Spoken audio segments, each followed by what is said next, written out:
पैसा पॉलिटिक्स और पलटवार की कर लेते हैं। देखिए, बिहार में चुनाव से पहले कुछ ऐसी ही तस्वीर बनती हुई दिख रही है।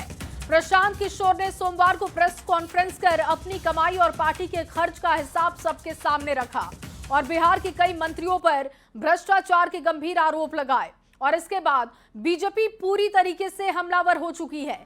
बीजेपी के प्रवक्ता कुंतल कृष्ण ने प्रशांत किशोर को फर्जी बताया और राजनीतिक बहेलिया तक उनको कह दिया। उन्होंने बिहार में जंगल राज की वापसी के लिए लालू प्रसाद और कांग्रेस की दलाली का आरोप भी लगाया है पीके पर। साथ ही प्रशांत किशोर को मिल रहे पैसे को लेकर सनसनीखेज आरोप लगाए हैं।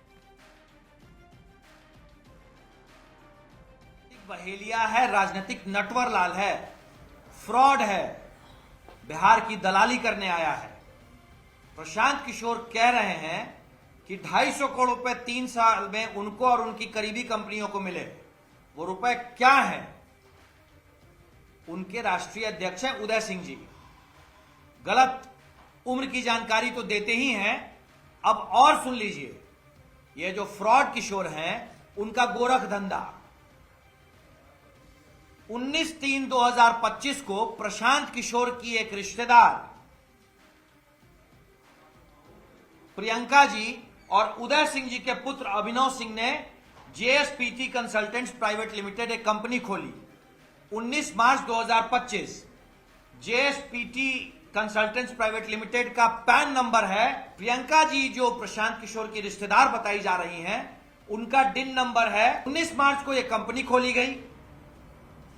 19 मई को उदय सिंह जी राष्ट्रीय अध्यक्ष बना दिए जाते हैं जनसुराज के, और जनसुराज के राष्ट्रीय अध्यक्ष बनाए जाने के 10 दिन के अंदर नवयुगा इंजीनियरिंग कंपनी, प्रशांत किशोर जिस 11 करोड़ रुपए की बात कर रहे हैं, इस कंपनी को 11 करोड़ 80 लाख रुपए देती है। कितने? तो चुनाव से पहले पार्टियों के फंड को लेकर सियासी फसाद जारी है। सभी दल एक दूसरे की कमाई के सोर्सेज और खर्च को लेकर सवाल जवाब कर रहे हैं। अब बीजेपी के आरोपों पर एक बार फिर से जनसुराज की ओर से जवाब दिया गया। पीके पर अपने ही करीबियों और निजी कंपनियों से पैसा लेने के आरोप लगे हैं। जनसुराज के नेता किशोर मुन्ना ने कहा कि प्रशांत किशोर ने अपनी कमाई और खर्च का हिसाब दे दिया है। अब हिम्मत है तो बीजेपी अपनी फंडिंग की लिस्ट भी जनता के सामने रखे। बीजेपी बेशरम पार्टी है। हमारे दल के सूत्रधार ने डंका के चोट पर बता दिया है कि कितना पैसा आया है और अपना पैसा पार्टी के लिए भी दान दे दिया है। किसी देश में इस तरह का उदाहरण आपको नहीं मिलेगा। ये लोग तो उद्योगपति से पैसा लेते हैं, यहाँ लोग काम करता है तब पैसा मिलता है। एक एक पाई का हिसाब दिए हैं। इनमें जरा सा भी नैतिकता बचा हुआ है तो ये अपना अकाउंट जारी करें न। कैसे इनका हेलीकॉप्टर चलता है, एक एक सभा पर 100 करोड़ रुपया प्रधानमंत्री का और गृह मंत्री के सभा पर खर्च होता है, ये अपना बतावे न। और वहीं बिहार में विधानसभा चुनाव से पहले आरोप प्रत्यारोप की सियासत भी तेज है। जनसुराज के संयोजक प्रशांत किशोर ने कल प्रेस कॉन्फ्रेंस कर बीजेपी नेताओं पर आरोपों की झड़ी लगा दी, जिसके बाद अब बीजेपी की ओर से पलटवार किया गया। पार्टी के प्रवक्ता दानिश इकबाल ने आरोप लगाया कि जनसुराज के राष्ट्रीय अध्यक्ष उदय सिंह ने उम्र की हेराफेरी की है। चुनाव को लेकर नामांकन के दौरान जो हलफनामा दिया उसमें गड़बड़ी की बात कही गई।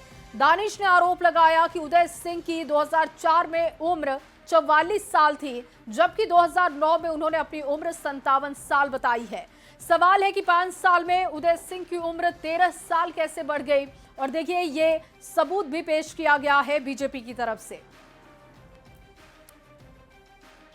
मौजूद हैं भाजपा के प्रवक्ता दानिश इकबाल और ये जनसुराज पार्टी के राष्ट्रीय अध्यक्ष उदय सिंह पर उम्र की हेराफेरी का आरोप लगा रहे हैं। दानिश, क्या है पूरा मामला, बताइए।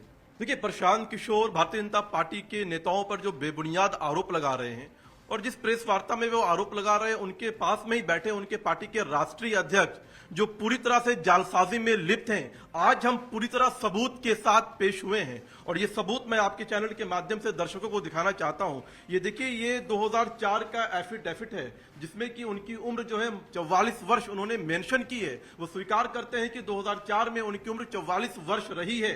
उसके बाद एक दूसरा एफिडेविट है जो 2009 का है और इस 2009 के एफिडेविट में वो अपने आप को 57 वर्ष की आयु दिखा रहे हैं कि उनकी आयु 57 वर्ष है। मात्र 5 साल के अंदर किसी व्यक्ति की आयु 13 वर्ष कैसे बढ़ जाती है, ये तो प्रशांत किशोर को अपने राष्ट्रीय अध्यक्ष से पूछना चाहिए कि ये कौन सा फॉर्मूला है, ये कौन सा ज्ञान है कि 5 साल में 13 वर्ष की आयु बढ़ गई। और ऐसा कौन सा विषय है, कौन सा उदय सिंह का कांड है कि वो अपने आयु को बदल रहे हैं और बार बार गलत दिखा रहे हैं। तो जो लोग और वहीं बीजेपी के मंत्रियों पर पीके के आरोप पर मंत्री नितिन नवीन ने कहा कि पीके आरजेडी की बी टीम बनकर काम कर रहे हैं, बिहार के विकास से उनको कोई मतलब नहीं। पूरा बयान आपको सुनवाते हैं।